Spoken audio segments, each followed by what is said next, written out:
بروح رضا ربي وبشر ألا يا الله بنظرة من العين الرحيمة تداوي كل ما بي من أمراض سقيمة بها ساداتنا والشيوخ العارفون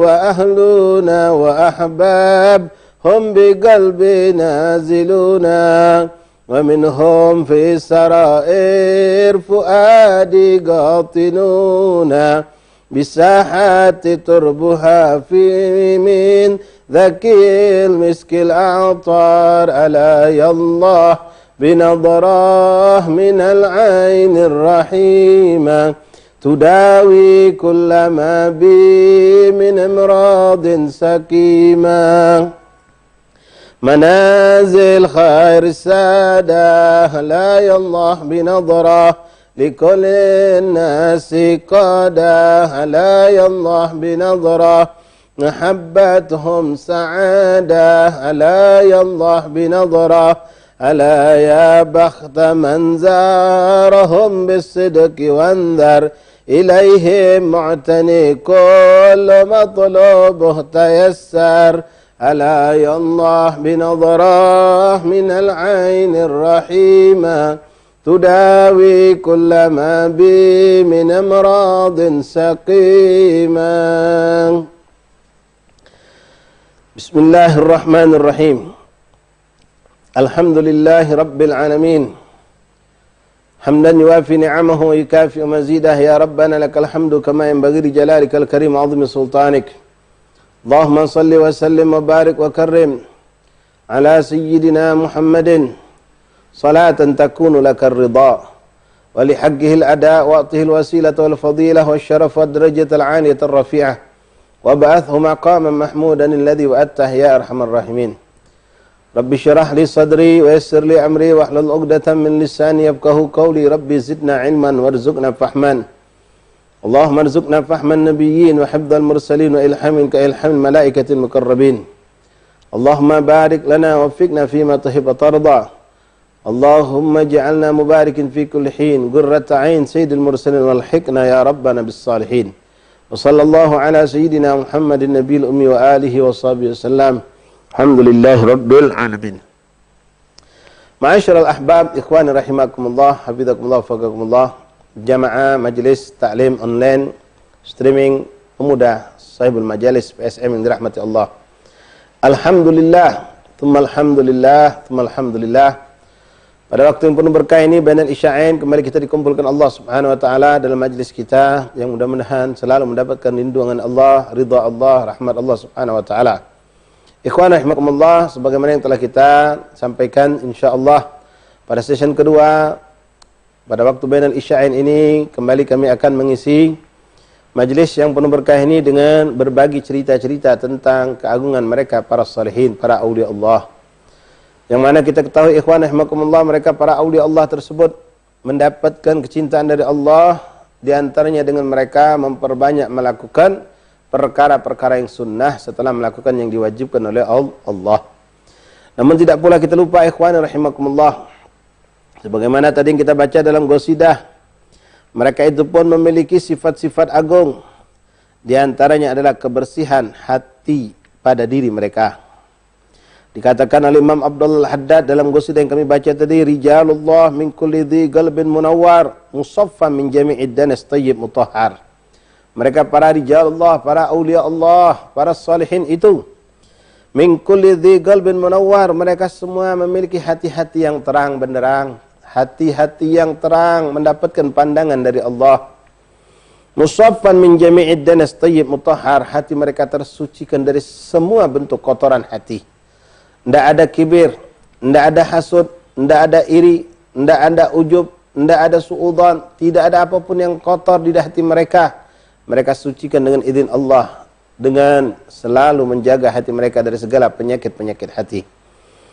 Dengan adanya muamalah zahir, memperbanyak ibadah, dan muamalah batin, menjaga kesucian hati dan menerangi hati mereka dengan segala bentuk kebaikan.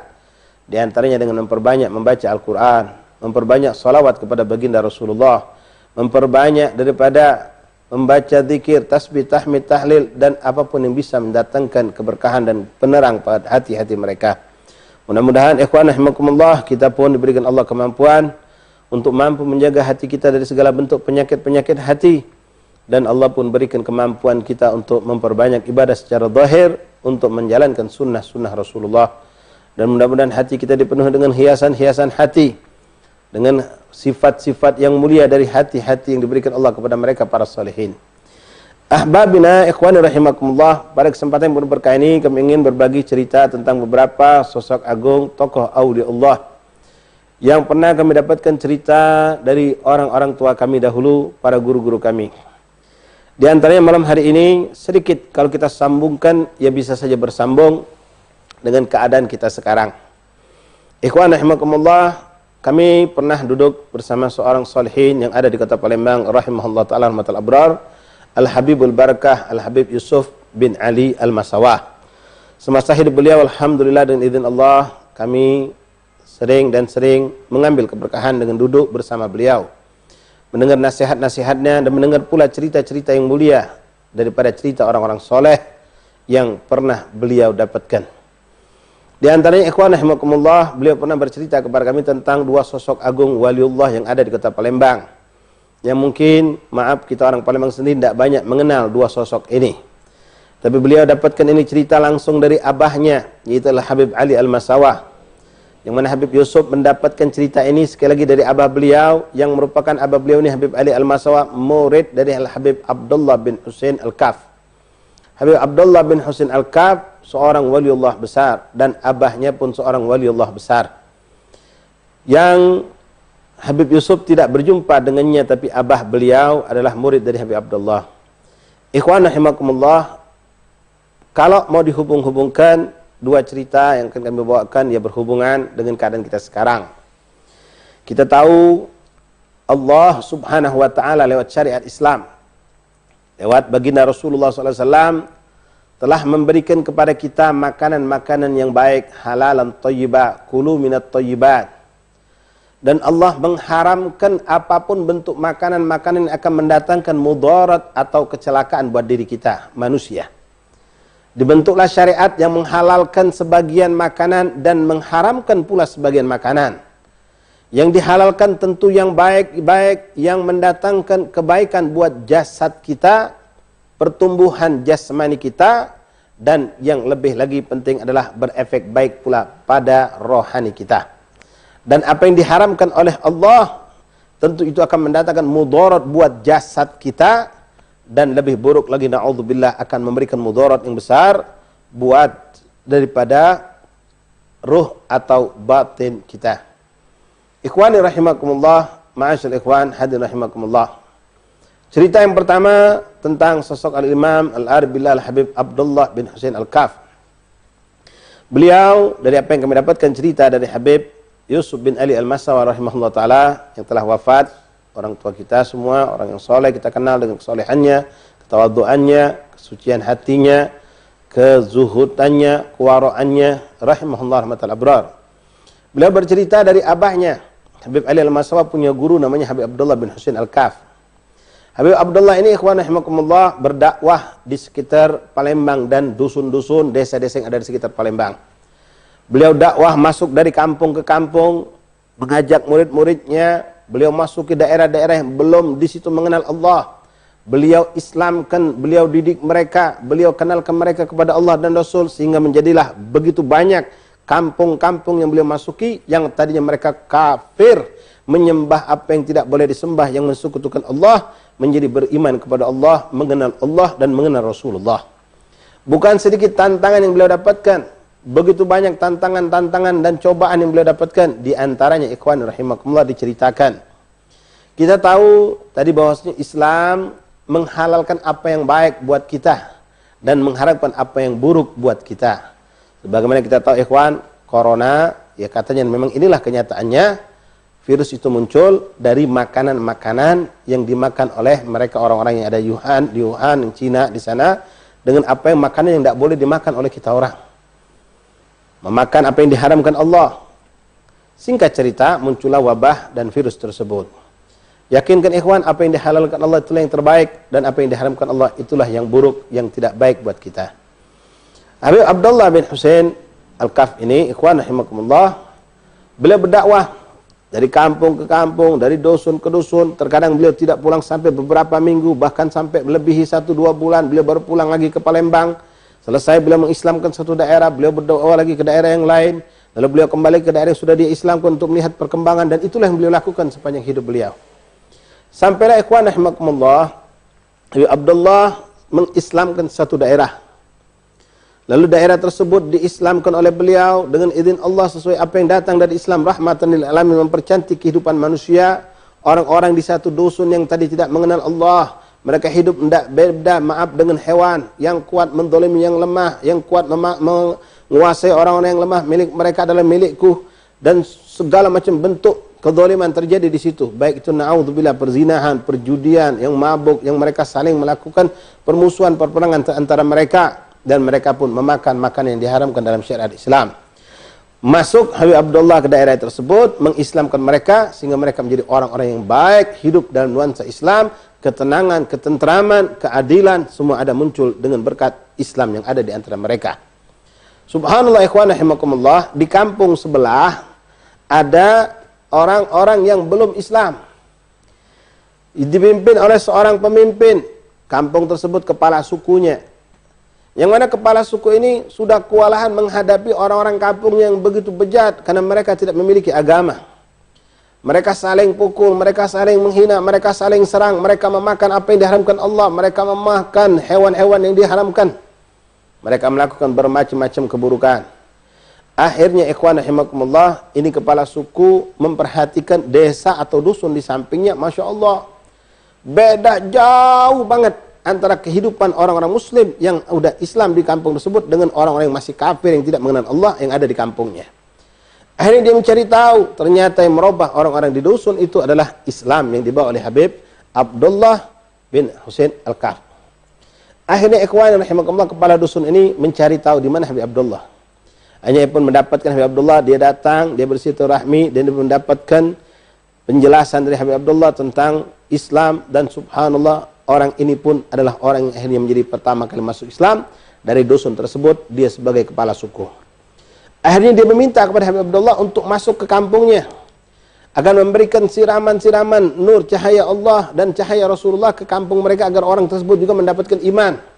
Maka Habib Abdullah memang itulah tujuan hidup beliau, mengemban risalah dari Rasulullah, menyambut baik tawaran dari kepala suku yang sudah Islam tersebut di tangan beliau. Singkat cerita, beliau pun mampu dengan izin Allah mengislamkan dusun tersebut. Ini dusun ikhwan di antara salah satu keburukan yang ada pada mereka. Mereka ini paling suka, paling demen makan yang namanya anjing, babi, hewan-hewan liar yang diharamkan. Mereka paling menyukai itu semua. Subhanallah, datang Islam, Islam melarang ini. Anjing diharamkan, babi diharamkan, binatang-binatang yang berbisa diharamkan. Apa yang mereka sukai diharamkan dalam Islam. Mereka kebanyakan mau dan patuh dengan apa yang diajarkan oleh Habib Abdullah, yang merupakan itulah risalah dari Rasulullah. Ikhwan rahimakumullah, tapi di situ masih ada sekelompok orang-orang yang mereka merasa tersisihkan dengan adanya Islam. Mereka merasa tersingkirkan dengan adanya Islam. Mereka terkucilkan dengan adanya Islam. Karena mereka merasa diri mereka lah orang yang dulu mengembangkan ajaran-ajaran yang menentang Islam di situ. Namun karena mereka sudah menjadi sedikit, akhirnya mereka pun menjadilah orang-orang munafik. Mereka berpura-pura masuk Islam, tapi mereka selalu mencari-cari sebab untuk mengacaukan kehidupan umat Islam. Ikhwan rahimakumullah, sampai suatu hari kepala kampung ini setelah menyaksikan keadaan kampung yang sudah begitu banyak perubahan dengan keindahan, ketenangan, ketentraman, hanya ia pun menginginkan mengumpulkan masyarakat kampungnya dan mengundang Habib Abdullah untuk melakukan tasyakuran. Singkat cerita ikhwan rahimakumullah, ia pun tahu kalau Habib Abdullah habaib, ya, keturunan Arab, menyukai makan kambing, dan kambing adalah juga yang disukai oleh Rasulullah. Maka Habib Abdullah pun dijamu. Diadakan perkumpulan yang besar, diadakan di situ pengajian, dan dia pun memerintahkan para pembantu-pembantunya untuk memotong kambing dan memasak dengan masakan yang indah, yang lezat. Ikhwan rahimakumullah, di antara mereka yang dipekerjakan oleh kepala suku ini ternyata kelompok dari orang-orang munafik. Orang-orang yang hatinya belum Islam, walaupun secara zahir mereka memeluk Islam. Ketika mereka diamanatkan untuk nyembelih kambing, untuk masak kambing, disinilah mereka jadikan kesempatan untuk berkhianat. Ikhwan rahimakumullah. Apa yang terjadi? Mereka sekongkol, mereka bukan menyembelih kambing, tapi mereka menyembelih anjing dan babi untuk dimasak dan kelak akan dijamukan kepada Habib Abdullah dan juga kepala suku dan semua orang yang hadir dalam majelis tersebut. Mereka masak, ikhwani. Mereka potong kecil-kecil itu daging anjing dan babi. Lalu mereka kumpulkan kepala anjing, kepala babi di suatu panci yang gede, mereka simpan. Mereka masak dan mereka pastikan kalau Habib Abdullah dan semua orang yang hadir itu nggak bakalan tahu kalau itu anjing dan babi, dan itu mungkin dikatakan oleh orang adalah kambing. Mereka masak, ikhwani.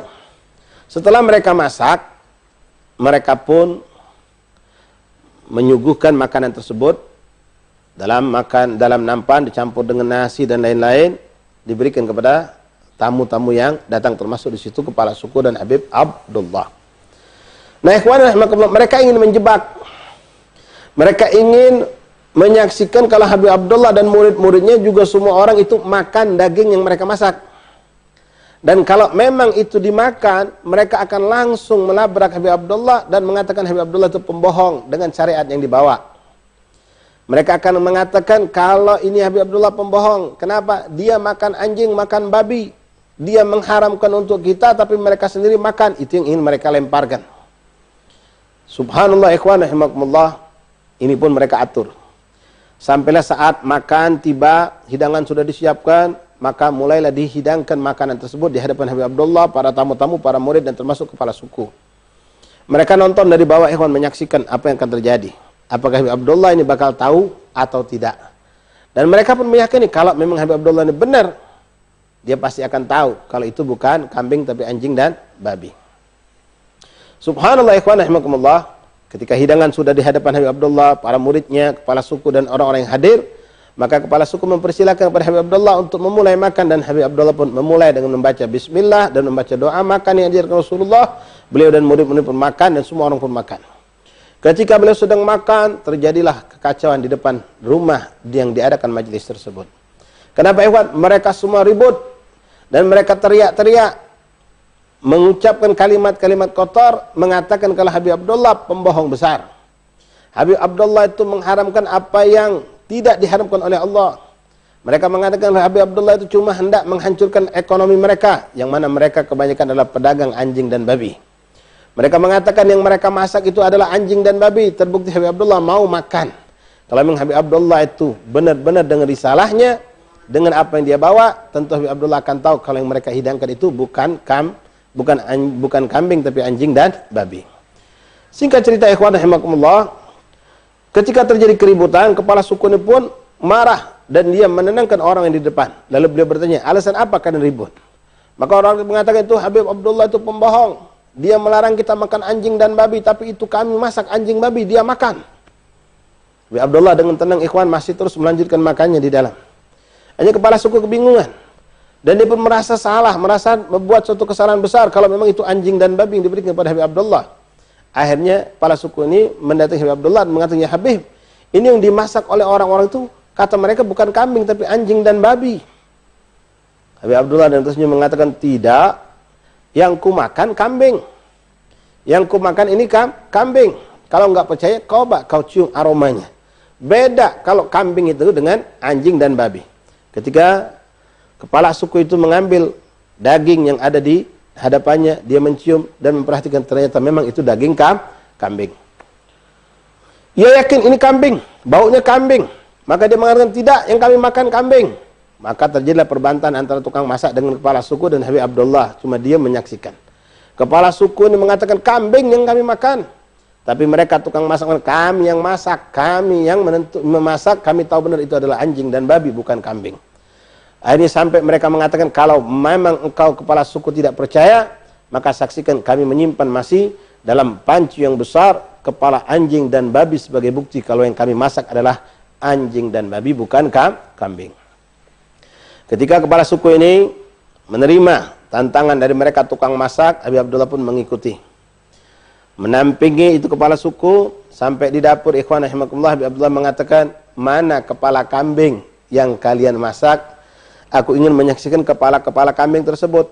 Maka orang-orang ini, ikhwan, mengatakan, tidak ada kepala kambing, yang ada kepala anjing dan babi, karena kami masak anjing dan babi. Kata Habib Abdullah, kambing. Dia mengatakan anjing, babi. Kata Habib Abdullah, kambing. Mana tempat kalian menyimpan kepala anjing dan babi kalau mengatakan itu anjing dan babi? Lalu mereka menunjukkan suatu panci gede. Lalu Habib Abdullah berkata, buka. Subhanallah, ikhwan rahimakumullah. Mereka pun dengan ngerasa menang, karena akan membuktikan kalau memang yang mereka masak anjing dan babi. Mereka langsung buka, tutup panci, dan mereka terkaget luar biasa menyaksikan, subhanallah ikhwani, isi gidir atau panci besar itu semuanya kambing. Kepala kambing dengan tanduknya yang begitu besar, yang ada tidak ada satupun anjing dan babi. Akhirnya mereka pun merasa ketakutan, dicampur malu, dan di situ mereka meyakini kalau Habib Abdullah benar-benar datang membawa keselamatan untuk mereka, memberikan petunjuk untuk mereka, tidak menghalalkan apa yang diharapkan Allah dan tidak mengharapkan apa yang dihalalkan oleh Allah. Hanya mereka pun tunduk dan masuk Islam setelah menyaksikan karamah dari Habib Abdullah bin Husain Al-Kab ini, ikhwan rahimakumullah. Ma'asyal ikhwan rahimakumullah, hafizakumullah, faqakumullah. Kemudian abah beliau, Habib Husain namanya, ikhwan. Beliau tinggal di seberang Ulu, daerah Ulu, Kota Palembang. Saya dengar kemarin waktu Habib Yusuf Ali Al-Maswa mengatakan Habib Husain itu tinggal di sekitar daerah Tujuh Ulu. Habib Yusuf bercerita, Habib Husain ini adalah seorang alim, wali, soleh yang warak, tapi hidup dengan kezuhudan yang sangat luar biasa. Dia nggak punya kekayaan, dia punya rumah yang sederhana. Subhanallah, singkat cerita ikhwan, beliau ini punya seorang anak perempuan yang masya Allah soleha, cantik, cakep, dipinang oleh seorang yang boleh dibilang kaya raya. Orang kaya ini dari kampung lain. Dia datang ke Habib Husain untuk meminang putrinya. Habib Husain melihat ini orang punya anak yang baik, pantas untuk dinikahkan dengan putrinya, maka diterima lamaran tersebut. Lalu terjadilah musyawarah antara mereka, Habib Husain dan pihak besan, untuk menentukan kapan acaranya dan bentuk apa acara yang mereka ingin lakukan. Ikhwan rahimakumullah, disepakati pernikahan diadakan di rumah mempelai perempuan, yaitu di rumah Habib Husain yang kecil, yang sederhana. Rumah beliau ini di tepi Sungai Musi, dekat dengan Sungai Musi. Pihak besan mengatakan kepada Habib Husain, karena mereka ini ngerasa mampu, punya duit. Mereka mengatakan, wahai Habib, nanti jangan sampai nggak ada keramaian. Kita harus bikin keramaian. Ini kan kawin, masa nggak ada keramaian? Maksudnya keramaiannya musik-musik, katakanlah mungkin zaman itu gambus, atau musik hiburan yang lainnya lah. Lalu Habib Husain mengatakan, sudahlah, ndak usah pakai keramaian, cukuplah akdun nikah, kumpulkan orang banyak, adakan baca maulid, arak-arakan, cukup. Oh ndak Habib, pokoknya ngadakan keramaian. Kalau Habib ndak mampu, saya yang biayai, kata orang itu dengan sombongnya. Hanya Habib Husain mengatakan kepada orang itu, sudahlah, kau simpan hartamu. Kalau memang kau ingin ada keramaian, pagi kita ngadakan kawin, akad nikah, malamnya jam 9 di kampung ini akan aku adakan keramaian. Akan ada keramaian. Kau silakan datang, undanglah orang-orang yang ingin kau undang, akan ada keramaian. Wah, senang pihak besan ini, kawan. Mereka senang karena Habib Husain mau mengadakan keramaian yang di benak mereka keramaian itu bentuknya hiburan, ya mungkin gambus atau apalah sejenisnya. Sehingga disebarkanlah berita, cerita bahwasanya nanti pagi setelah akad nikah, malam akan diadakan acara keramaian, jam 9 dimulai keramaian. Ikhwan rahimakumullah, hafizakumullah, faqakumullah. Ya kita sekarang kan juga gara-gara corona nggak boleh ngadakan acara ya kawin aja sembunyi-sembunyi atau kawin di KUA sekarang nggak boleh rame-rame. Kawin harus sedikit-sedikit saja. Lah ini subhanallah, kalau nggak ada corona orang bisa kawin gede-gedean, rame-ramean. Nah Habib Husain bilang nggak usah, tapi orang itu maksa. Nah, ini sudah dijanjikan akan ada keramaian. Pagi akad nikah.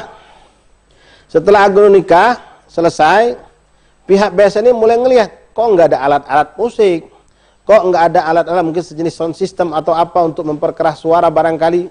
Kok nggak ada tanda bakal ada keramaian di malam? Hanya mereka bilang, Habib Husin jangan lupa, nanti malam ada keramaian di sini. Oh iya tenang, kata Habib Husin. Kau jangan bingung, aku udah janji sama kau jam 9 insya Allah ada keramaian di sini. Walhasil selesai akad nikah, selesai kawinan, mereka pun pada pulang. Ba'dal maghrib mulai berdatangan orang. Dari kampung sebelah sana, kampung sebelah sini, mereka mendatangi kampung tempat tinggal Habib Husin di seberang Ulu di daerah Tujuh Ulu. Mereka yang datang bingung, katanya ada keramaian, kok nggak ada alat-alat musik, kok nggak ada orang-orang pemain musik, sepi-sepi saja rumah Habib Husin. Akhirnya pihak besan datang, pihak besan mulai curiga dan terpancing emosi, marah dengan Habib Husin. Ya Habib Husin, aku sudah ngundang orang, ngatakan bakal ada keramaian di sini, tapi kok nggak ada keramaian sama sekali. Kata Habib Husin, kau tenang, aku kan bilang jam 9, sekarang baru isya saja belum, kata Habib Husin. Tunggulah dengan tenang. Hanya orang itu ingat kalau memang Habib Husin bilang jam 9.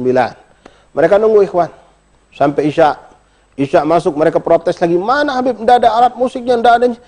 Ku bilang jam 9, kata Habib, sekarang pergilah dulu kau sholat isya berjamaah di musola, setelah itu kau balik lagi sini, jam 9 akan ada keramaian.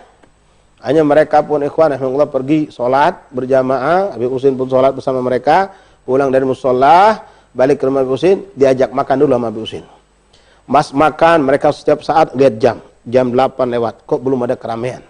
Sampai hanya mereka setengah 9 pun mulai gelagapan, mulai protes, mulai terpancing emosi dan marah kepada Habib Husin. Ya Habib, jangan kau permalukan aku sudah ngundang orang ramai, biar kumpul di sini ada keramaian. Kata Habib Husin, wahai saudaraku, aku bilang jam 9. Tapi ini kok tidak ada persiapan.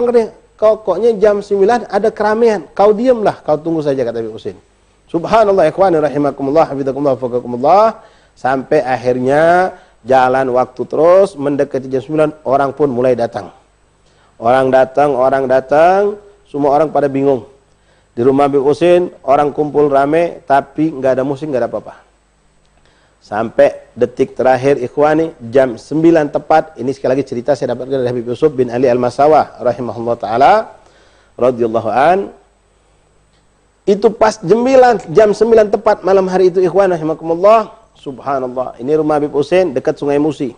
Di depan Sungai Musi itu, di pinggir Sungai Musi, di depan rumah Habib Husin, nggak jauh dari kampung tempat beliau tinggal di Tujuh Ulu, ternyata ada satu kapal penes, kapal kayu besar, membawa berderem-derem minyak tanah ikhwani, meledak. Terjadi kebakaran besar dan suara dentuman yang sangat hebat sampai menjadikan itu derem-derem minyak terbang dan mengeluarkan suara seperti bom. Sehingga orang-orang yang datang menyaksikan itu dan ditambah lagi orang yang menyaksikan dari kampung sebelah adanya kebakaran besar di kapal itu berdatangan lebih ramai lagi ke kampung pas di depan rumah Habib Husin. Dan Habib Husin bilang sama besan, ini keramaian yang kubilang, ini keramaian yang kubilang, kata Habib Husin. Subhanallah ikhwan rahimakumullah, ini waliullah. Jadi musibah yang bakal terjadi itu Habib Husin sudah tahu, dan musibah ini jelas tidak ada hubungan dengan apapun dengan Habib Husin, tapi Habib Husin telah mengetahui hal tersebut.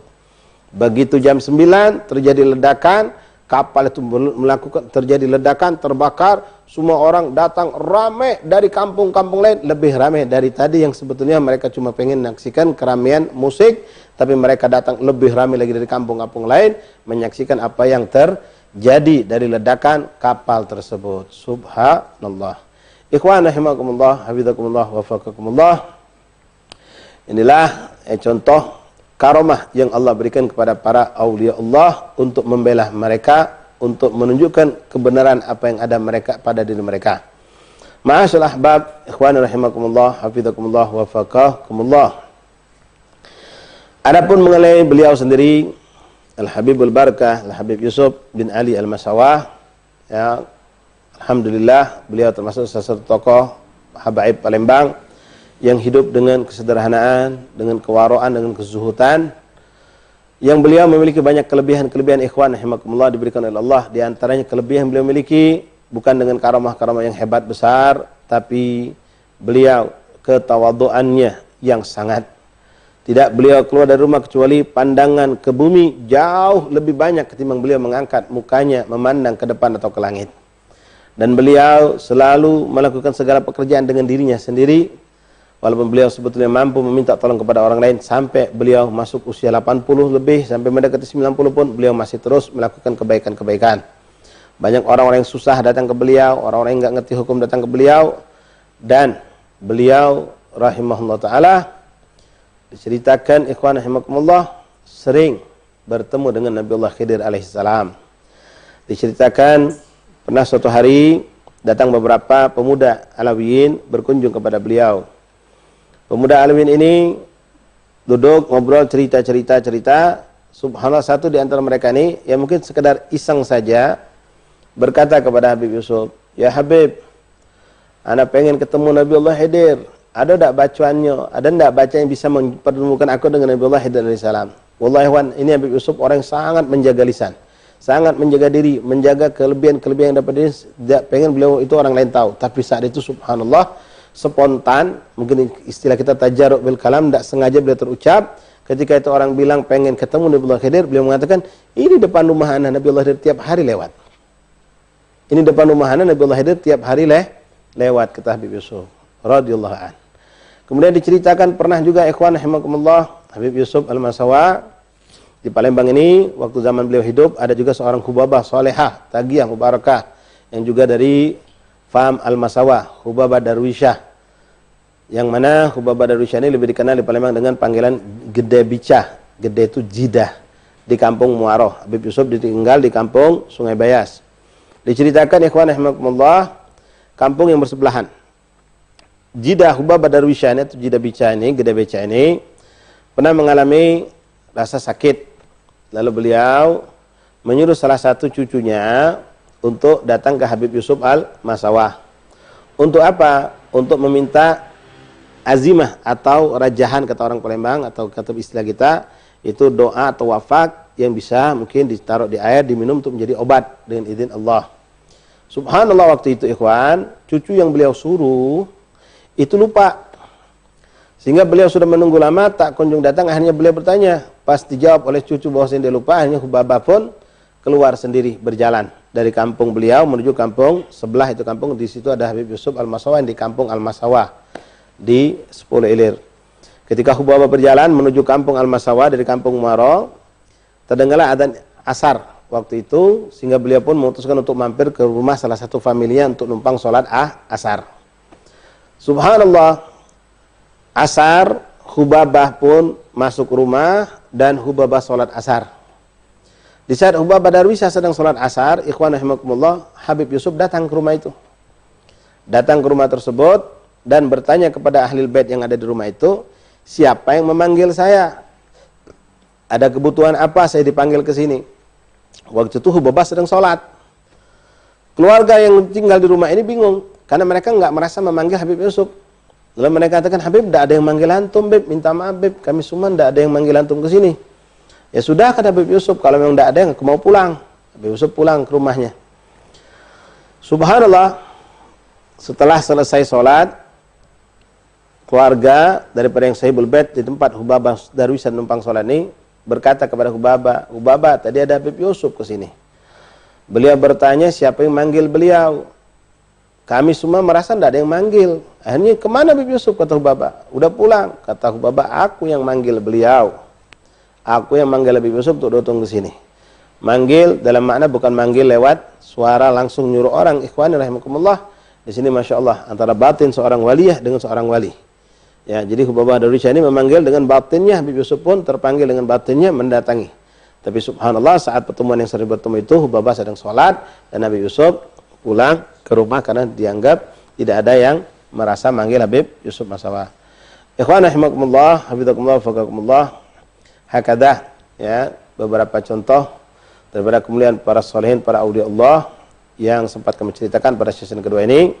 Fa insyaallah taala masih banyak lagi cerita-cerita para aulia, para salihin yang akan kita ceritakan pada pertemuan besok malam insyaallah taala ba'dal maghrib. Kita sambung lagi dengan cerita karamah ba'dal aulia Allah. Mudah-mudahan dengan mendengar cerita ini akan menambahkan cinta kita kepada para salihin, kepada aulia Allah, dan kita lebih yakin kepada mereka sebagai hamba-hamba Allah yang saleh, dan kita jadikan mereka wasilah kita kepada Allah dan Rasul insyaallah taala. Rabbi fanfa'na bi barakatihim wahdina al-husna bi hurmatihim wa amitna fi tariqatihim wal mu'afati min fitani. Allahumma ya man waffaqa ahlal khair wa a'anahum alaihi Allahumma al-khair wa inna alaihi wa sallallahu ala sayyidina Muhammadin nabiyil ummi wa alihi wa sahbihi wasallam. Alhamdulillahi rabbil alamin. Assalamualaikum warahmatullahi wabarakatuh. Ya Latif.